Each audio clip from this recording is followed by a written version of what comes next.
For many of you watching, maybe Myles Lewis-Skelly's recent emergence in this Arsenal team took you off guard, but in today's video, I not only want to analyse how he's taken to this Arsenal team like a duck to water, but why it maybe shouldn't surprise you quite as much.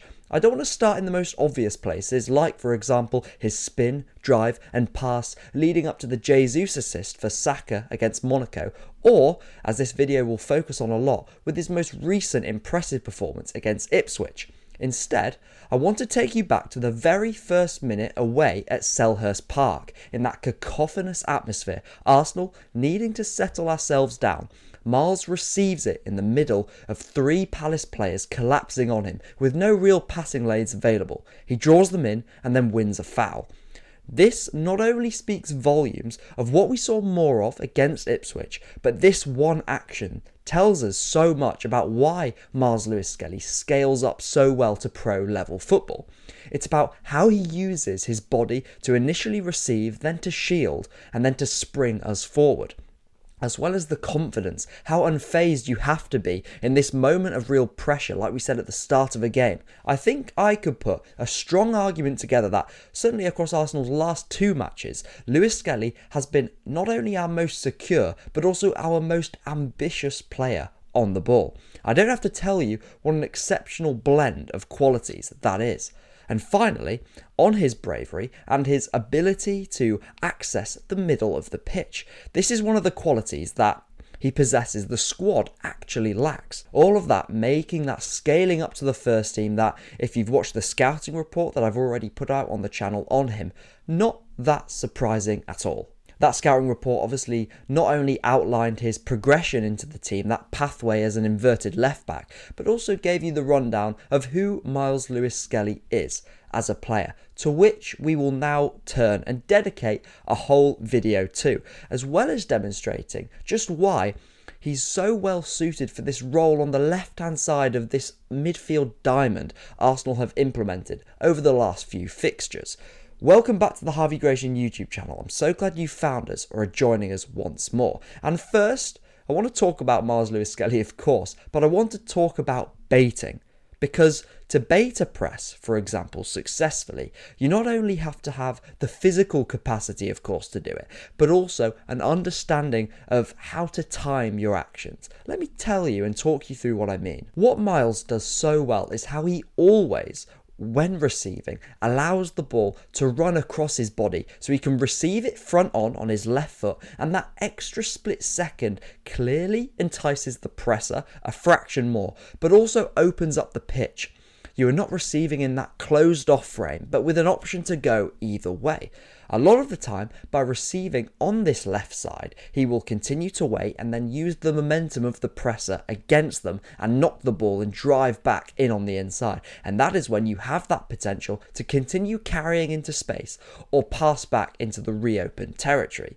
There is also the physical side, of course, that we've touched on, and how he uses his arms to leverage himself and protect the ball, how he can get himself in between marker and ball and seemingly just absorb contact so well. Here, Phillips genuinely barrages him, and Myles not only keeps control of the ball, he just looks pretty unaffected about the whole affair, doesn't he? And that ability to beta press, resist pressure, carry and pass through the lines, which we'll talk more about in just a second in terms of his central thrust. This obviously makes Myles such a top press breaker. Similarities have rightly been drawn to Jurrien Timber and how they both use their bodies and move with the ball. And while Myles Lewis-Skelly does profile in a couple of different ways to Timber, still that onus on our fullbacks that Arteta gives them to give us that inside dynamism, progression and punch remains central to how we've built this squad. And that ambition on the ball and ability to access the centre is what I want to turn to now. Because when we talk about press baiting and press breaking, we need to talk about these types of moments here. Look how he makes Myles Lewis-Skelly that double movement, first towards the ball to entice Phillips's jump, but allowing the ball to come across his body again. And this time he receives it on his weaker foot because he is receiving this time inside the block. No matter though, in one smooth movement, he has spun and broken lines. So, What we start to see here is someone who can happily receive in the pockets as well as from wide or outside a block from deeper. And suddenly, this quote from Mikel Arteta becomes really revealing. What I like about him is the courage, the positions he takes up, and how he penetrates with the ball. Lewis-Skelly's immediate thought is, how can I progress the ball when he gets hold of it? Not just with his carrying, his ability to play lower down the pitch and punch ball through the lines too is really key. Or combine that in one with his carrying. This is one of the best examples, I think, of his game against Palace here. Baiting again, being shouldered into and knocked off balance, but having that presence of mind to be aware of Odegaard ghosting into space on top of him. Look at how this central punch allows us to attack and move into space. These types of players go a long way for that. So we've spoken about Myles having this nice blend of qualities that complement each other really well, but what also combines and complements, maybe the most impressively, is that how if you watch Lewis-Skelly, you would never actually say, despite all the ambition and bravery and courage he shows on the ball, you would never actually say he is risky in possession in terms of the point of losing the ball, or frantic to progress us up the pitch with every action despite consistently showing his ability to do so. And I would go as far as saying that he has at times, over Thomas Partey, this ability to not only be vertical but have that calming sense of trust instilled in the supporters too. And what I love about Lewis-Skelly is how this unrushed nature translates to his possessional game. And this is one of the benefits, I think, of giving him situations where he also receives deeper in a pivot like he did in a lot of his early season cameos. And at times against Ipswich, he was our very first receiver in the pivot. That measure, that calming presence, he reins himself in and circulates the ball effectively. And this extends to one more Arteta quote on Myles' personality following that Ipswich game. He's a special character, ahead of his age, and so mature. Here, it's not actually about Myles' physical levels enabling him to sustain himself at this top level, but his mental game. And I think for those oftentimes boisterous personalities, players who want to play with momentum and be off the cuff at times, like Myles is, to give them a level of trust helps Lewis-Skelly know he doesn't have to, with every single touch of the ball, do something game-breaking. To know that you have a possessional tool that can also give you 58 out of 59 passes completed in a game, but at the same time give you key passes and carries and line breakers. To not just instill that trust in the manager, who has someone who, although is very different in Lewis-Skelly in profile in Zinchenko, has someone who similarly is that first and second phase monster progressor of the ball, and also have an entirely different senior option in Kieran Tierney overlapping us on that left-hand side on the bench, and to not have to rush Riccardo Calafiori back into the action. To have Myles Lewis-Skelly play 90 minutes last night against Ipswich is a show of trust that not many 18-year-olds get.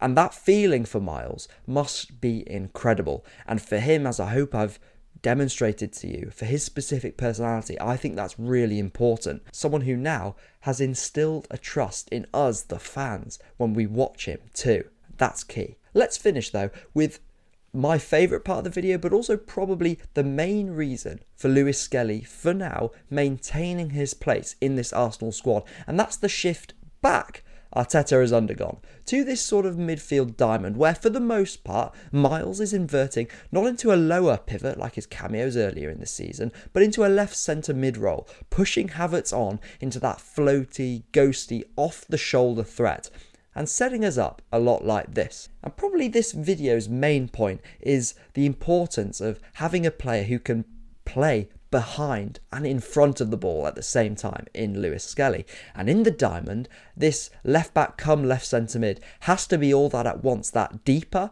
and also wider receiver when funneling out to the touchline, but also being offset slightly higher, especially by the more touch-heavy Martin Odegaard in the right centre mid. There is a big onus on receiving with players instantly around you, and by extension, a requirement to not just be able to retain and circulate the ball reliably, but be a big progressive force in the team. giving Myles that freedom to go low or high, although never super high. The furthest forward we've really seen him is those sporadic overlapping runs. But the point is, this left centre mid role really, really suits Myles because it gives him some lateral freedom too, I think, because of how fluid we can be in this diamond, playing on the right hand side at times to fill in gaps, that space that we've talked about to drive on the inside, because this left centre mid often receives the ball without too much support, so that's when you need the legs, or that's when the legs to carry inside is a really nice additive for that. And everything we've pointed towards today in the video as a whole points towards why this left centre mid role suits Lewis-Skelly down to a T. If there were sort of any questions of him coming into the team out of possession, I think they've been largely eradicated. Again, he needs to develop physically. Of course, he's just 18, and that will be a big part of going back to in possession stuff, him sustaining those carries we've been talking about over longer distances like he does in youth football, but also offering that final third threat, that goal and assist potential. But his physicality is something that scales, and that's what we've been discussing. It makes him such a natural dueler and defender too, snapping into challenges. He's really good at controlling those small spaces where he's really tenacious and can still withstand himself enough in 1v1s with these big, super strong, powerful forwards like we saw against Sarr for Crystal Palace, for example. I just love Lewis-Skelly. You can also see with this why the comparisons with someone like Jurrien Timber would perpetuate themselves. But briefly returning to the diamond, because we're still on that section of the video, I think that Rice in the 6, Timber, and this left back come left centre mid, whether that's Lewis-Skelly, Calafiori, whoever, etc., are really important for us centrally with the carrying threat and press breaking potential that they all carry in different sort of ways. And we need to create the conditions more for them to see some of the drive from these three players from deeper positions, or freeing them up inside blocks more. I think there were a couple of times in the second half against Ipswich where Rice was really nicely freed inside the block to carry us forward a couple of times. We have game breakers here. To finish, I'm not going to say that the left back is suddenly Lewis-Skelly's position now, because as we know, or as is my opinion, as I've made clear on the channel, Calafiori is that crucial left back cog for us. And when we are weighing him up against Lewis-Skelly, who are both these super ambitious, complete players, Calafiori, of course, being more physically developed because he's older. And none of this is a surprise, by the way. He has that final third impact for us that Myles is still on the pathway to growing. Calafiori has that outside threat, whereas Myles at the moment, with his development levels, is still more inwardly dynamic on the inside, in those spaces, in those pockets. And that is absolutely fine. I do not expect him, as flawless as he has been already, to suddenly add goals and assists to his game. But what he has shown is flashes like the pass to Jesus before that Saka goal, and that ability to play ahead of the ball, which translates to goals and assists really, really well, especially if he starts sprinkling in here and there a couple of bigger passes, switches of play, crosses of the ball, etc. To summarise, Arsenal have a real player on their hands here, guys. Someone who has become already such an important profile, I think, because of not only what the squad needs, as we've discussed, but how ready he is for minutes already. Now, in the meantime, I know the shadow of Bukayo Saka's injury still looms large, and it's simply a massive blow to our objectives this season. But this squad is still good enough, and although we are in a real need for forward recruits in January, I accept that. If we were to add positively to the squad in that area, we are still so much in the mix. This squad has enough to sustain us in the time of Saka's absence, I believe that. And with so much still to play for, as well as still possessing so much quality, I maintain Arsenal are one of the best sides on the planet. So here is hopefully for a fantastic 2025 for all us Gooners. Thank you so much, guys. I'll catch you in the next one. See you later.